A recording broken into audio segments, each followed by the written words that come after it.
Good evening. How did you hear about this matter?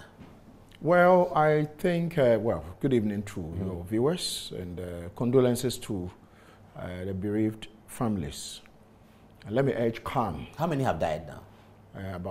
In addition to the first, victim, 2, so you would say 3 of them have died now. And so it makes, 1 plus 2, 3, yes. So I would urge calm. To begin with, I would urge calm. I'm told the police military are in the vicinity, and I have lived around the area before. I lived in Ejura, not Ejura, but in Atibubu. And so those days you needed to drive through Ejura Township. Then when the road was getting constructed, they took it behind, you go through Ejura, Mampon, rather you go around Mampon, then to Ejura. From there you continue to so Ejura almost borders that part of the Denbronga region. And so what I can say is to urge calm and ask the young people there to, probably allow some peace to prevail in the community. But I heard this morning, I think, whilst they were preparing to go bury the young man, the deceased young man, I had a conversation with a sister station, TV3, and in fact, some of the things I raised, probably if our agencies, the security agencies, had thought through some of these things well, these deaths could have been prevented. I say this because if you know the agitation, you raise them, fix the country, and so there's been back and forth between the organizers, the promoters of this Fix the Country, and the police, back and forth in court. And so obviously this has garnered some public attention. And so for him to die, and we are told he died also because of his support for the campaign, definitely was going to trigger some amount of tension in the community. And so I thought that basic intel standards should have been triggered, where he's coming from a Zongo community, and anyone who knows, my brothers and sisters in the Zongo community will tell you that these are people who live very closely. So you touch one, you touch the others, and so someone should have just probably ensured that they swarm the community with officers. To ensure. So it was the burial that triggered the demonstration? Yes, because according to information I picked up, the family actually invited I stand to be corrected, but credible information I picked. The family invited the police, the police and the military, to escort them to go bury the young man. And I think in the process, either before burial, after burial, some stone throwing took place. But I would have thought that if for nothing at all, someone in the region, someone probably at the police headquarters, at the national security, should have prompted the family and let them know that the COVID protocols don't allow mass gathering. And therefore, this burial would have to be controlled, even though he died in a manner that is probably shouldn't have taken place. And so there should have been mechanisms to ensure that not too many people followed, the procession to go bury him. And once that was allowed, then obviously there was going to be some form of agitation. And there's been some issues to do with, those who are involved in the young man's killing. They said MCE is suspected to have been involved. All of these things. An MCE was killed. An MCE, the MCE of the community is alleged to be, his bodyguards are alleged to be the ones who perpetrated this crime. And so the murder on the guy. On the guy. And so all of these things, whether be it true, or false, should have probably informed the national security, the police, and what have you, to ensure that there was enough protection for, lives and properties. But I think that somehow they lost guard, and you see, 2 others have died in addition to this guy, making it 3. And I'm hearing that a lieutenant also got some injury, and apart from others who are also injured at the hospital. I can only urge. A military lieutenant. Yes. Has also been injured. Yes, it is obvious that he might have was the violence directed at the police? Were they threatened, or the military, the security apparatus? Were they threatened when the stone throwing occurred? Do you know? Well, I have spoken to some people on the ground, and I've reviewed some of the videos, and I'm sure other proponents, those of us who advocate and those of us who know a bit about security will tell you that you don't just deploy the military. If you deploy the military and you don't give military rifles with rubber bullets, no one does that. It's just like saying you are deploying an American military officer and you give him a rifle and you put rubber bullets in them. And so if you deploy a military officer to a civilian populated area, you give him a rifle and there are live bullets in them. And mind you, military officers would usually not retreat. The police would usually retreat and regroup and come back. Military officers usually, they usually would not retreat. They will stand his ground and shoot you. Because at the end of the day, these military officers are not trained for civilian, populated area or to control riot or control crowd. And so if you send a military officer into a crowded area and you have young people who are agitated throwing stones, I'm not making an excuse for the military, but what I'm trying to say is that I think it is high time we started looking at the proper use of our military. I have advocated time on ending that, can we get our military to perform professional military functions? For instance, we have issues to do with terrorism. Let's get them, because they are supposed to be training and ensure that we are protected. You're concerned that the military should not have been part of this operation? Yes, I'm concerned that the military shouldn't have been part in other operations. Not all of them, other operations. For instance, why would you deploy? The police have different units, and they have the capacity to deal with this issue. The police have the formed police unit who will deal with, riots. They have all the riot gear. They have all of them, the pepper sprays. They have all the, world-class riot gear. The riot control. Yes. Hot water and all that. Yes, they have all of them. Beyond that, if you think that some of the young people are going to be armed and you want armed police unit to come in, you have the police SWAT unit. The police SWAT unit are trained probably even better than the military.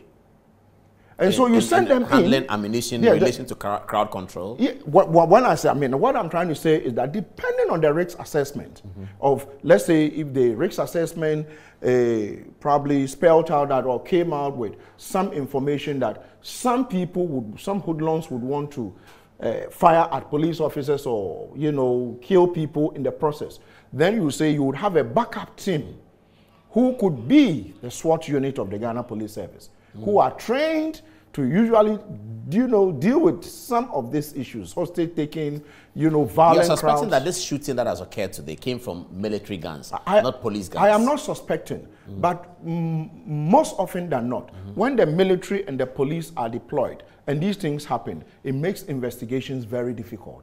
Because then you will not be able to tell, do you blame it on the military or you blame it on the police? Of course, we have police officers who have also shot in the past and killed civilians. But if the police is usually what I am advocating, especially for this particular situation, why did we even send the military? Was it necessary? But don't they have a joint operation? They have joint operations. Don't they have a commander for the joint operation? Fantastic. And so when the police and the military go into some of these situations, the norm is that because it has to do with internal security, the police usually runs the show. But when you look and when you review the video, per what I saw, the military jumped out of the trucks. Of police truck? No, military trucks. It was military truck. Military okay, truck. We'll see it again, yeah. Jumped out of the truck and, started shooting. Some, you could see there's a military officer who obviously went down on his knees. A military officer went down on his knees and aimed at maybe waist level. Hold the video there, hold the video there. Let's look at it. Hold it. Oh, it's gone. Can you hold it? You'll see a military officer who goes on his knees. The two cars. If you can hold it. I want the two cars. Okay, you can hold it here. Oh, you can't hold it. Okay, yeah, they hold it. So that's a military vehicle. That's a military vehicle.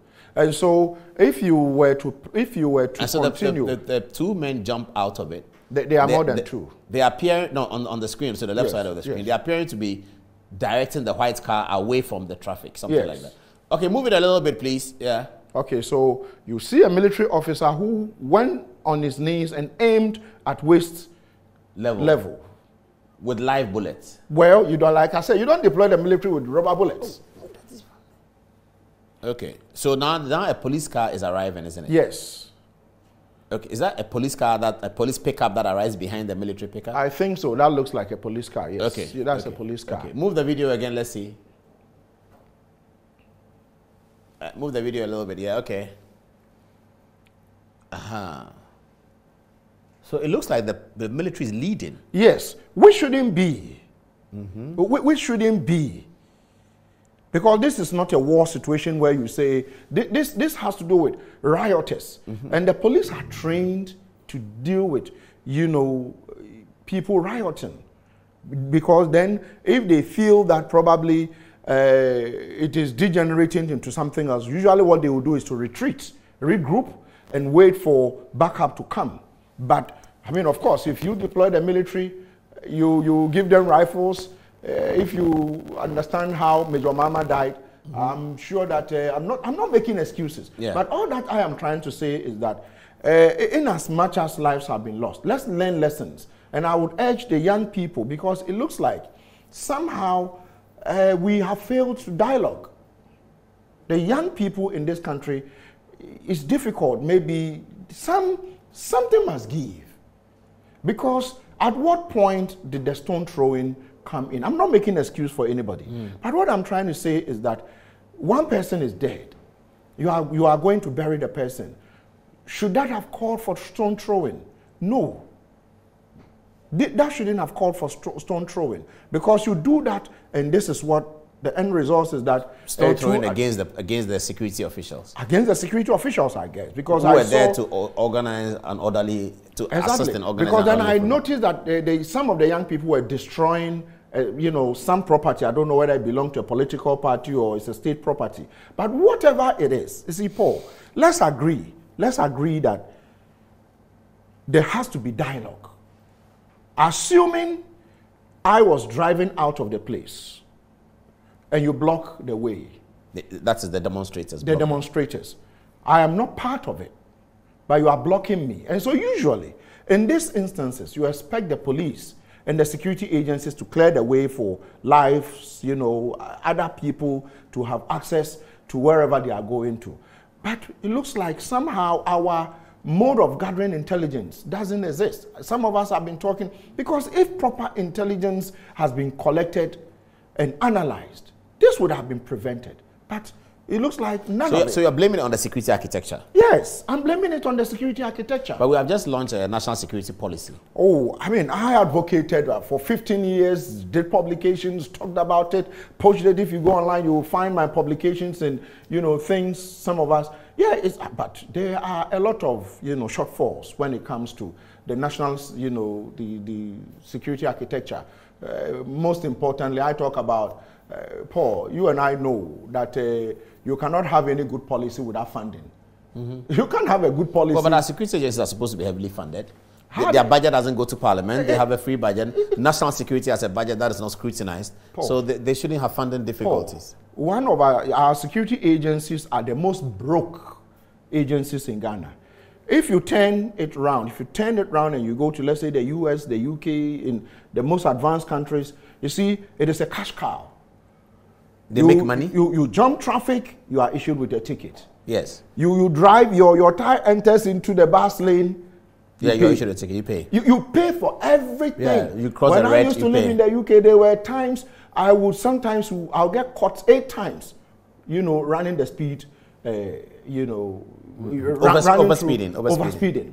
And you pay for each of them you do, you pay. So they mop up resources. So, exactly. And you are given a target to achieve. And so mine is that if we had a national security policy like this, it's not the reason, but if we had this and we could not factor all of these things in, then it means that it is, there will be challenges. If you look at the angle that spoke about firearms, illicit firearms or firearms, where a 2014 baseline survey was used for, that particular, for the national security policy document. I thought that, not that I thought, it is 7 years late. And you can see 9 out of 10 violent crimes that are taking place in Ghana are by the use of firearms. And this was launched before even this police officer was killed. And some of us raised concerns that we could have done better by ensuring that, but I will not discount the entire national security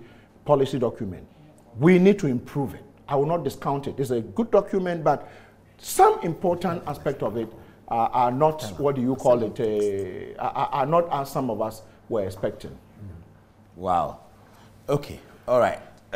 We'll leave it here, Doc. So what do you expect? A probe?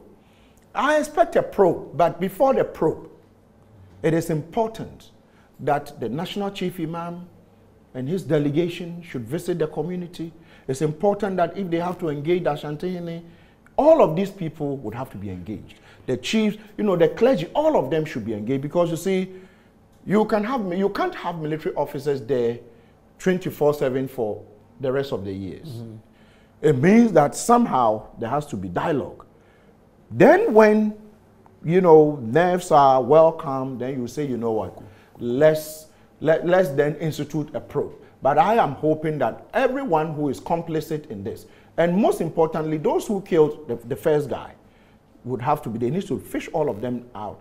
And let's see some justice for these people. And for deploying the military for some of these situations, I think that the day we would need the military, if we are not careful, would have our military officers running. It's one thing I say, because then you deploy them in these situations and people pelting them. A military officer was slapped in Kumasi during the lockdown.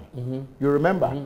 Those of us who grew up in the 79 days, when you saw a military officer, you had to run. But these young people, most of these young people don't care. So if you're a military officer... Because we have overexposed the military? We have overexposed the military. It's one thing I keep saying. The military, Paul, come on.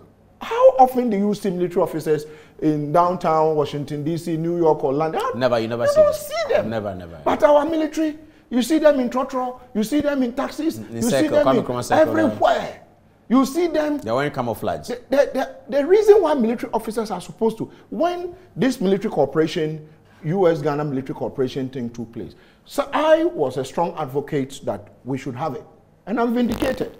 Because what the Minister of the Interior back then, Minister of Defense back then said, which I thought, yes, I knew what was going to happen, was that you will not see American military on our streets. Have you seen them on our streets? No, but they are here. They are here. Do you see them on our streets? No. You will not see them on our streets. Because, traditionally, military people are supposed to wear mufti when they get out of the barracks. Exactly. They behave like students. You give them exits. Yeah. And so when you are stepping out and a police officer, accost you, you show that I have a permit to be in my uniform because I'm going to maybe the ID, the identification office to do something in my uniform. But here, you see them buying watches. You see them amongst us. So the day we need the military, they will not be there. So I have advocated that can we allow the military to perform traditional military functions? If we are not going to do that, the day you can see what is happening on top of us, or Burkina Faso, and the day we are overwhelmed, you send the military, nothing will happen. Nothing will happen. So we need to be careful. Somebody has sent me a video that I don't know whether I can put. I shouldn't, but he's saying that he's showing a video where he says the youth in Ejura are chanting in Hausa. They are chanting, "The police are running away, idiots, like they will smell pepper." And this is a very kind of violent video, Maybe we'll put it on our Facebook page for some of you to have a look at it. But these are the things that Dr. Adam Bona is talking about. I think we should have a longer conversation. I'm not yet. I'm about finishing. So. Oh, yeah, I'm finishing the PhD. Okay. Doctor to be. I don't want other doctors to come and say. Yeah. You don't want to be sued. It's an academic fraud. So I want, when you finish properly, then you accept the title. So for now, I think Adam Bona is okay for me. Okay.